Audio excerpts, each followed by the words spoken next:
Hey guys, Jacob here. In this video, I'm going to be showing another puzzle I made. So, first of all, you've seen this puzzle and this puzzle.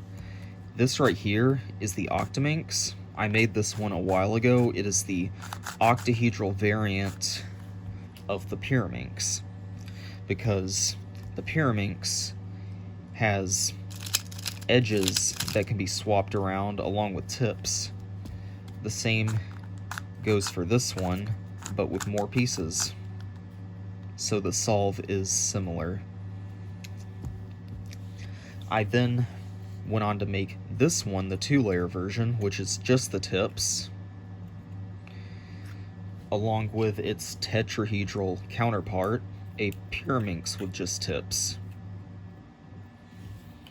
Well, I've been trying to make a 4-layer octaminx for a while, but couldn't quite figure out a mechanism that would work until recently. So I now present to you the master octaminx. This one has these turns,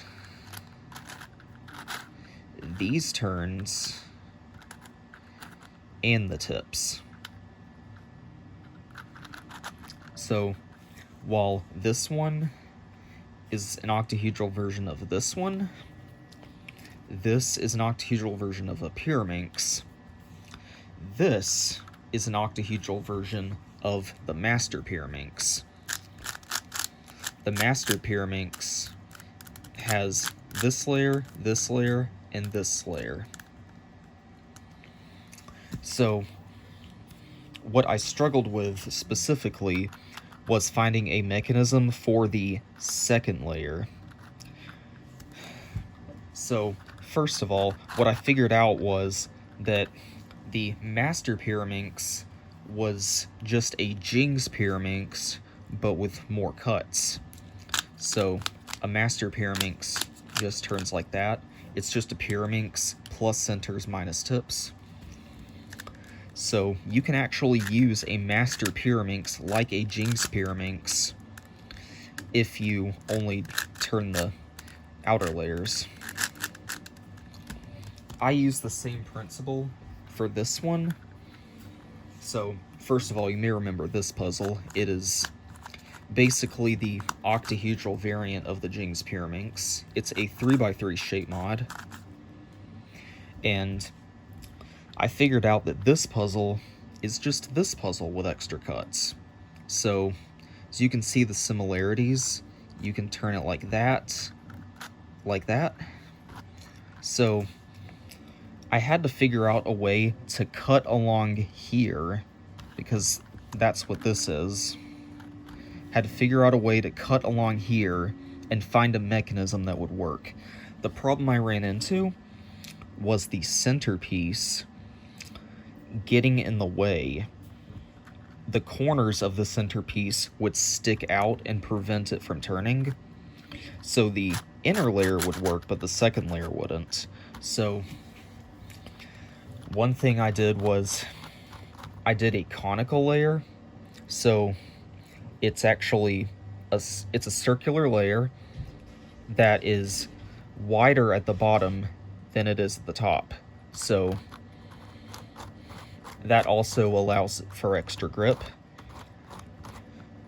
So when I was putting the pieces together in a CAD software just to see how they would look, I realized that I still ran into that same problem of the centerpiece sticking out, until I figured out that I can actually cut into that piece to make it not get in the way, and that's exactly what I did. So I cut into these pieces, the centerpiece, so that it can glide over these inner edges. And I got that idea from taking apart a master pyraminx and looking at its mechanism to try and get an inspiration. So this is what the inside of a master pyraminx looks like.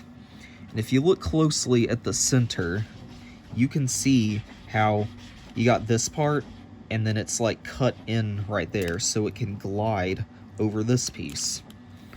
I used basically the same idea with this one. So After doing that, I was able to find a working mechanism, and then I finally was able to make one that works.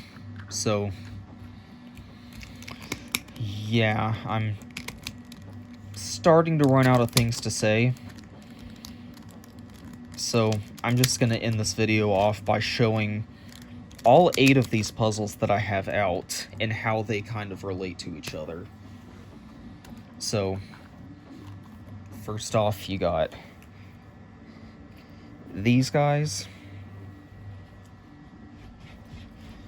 these guys, these guys, and finally, these guys. So, you can now kind of see how all of these puzzles are related to each other. So, that's going to conclude it for this video. Thanks for watching, and I'll see you in the next video.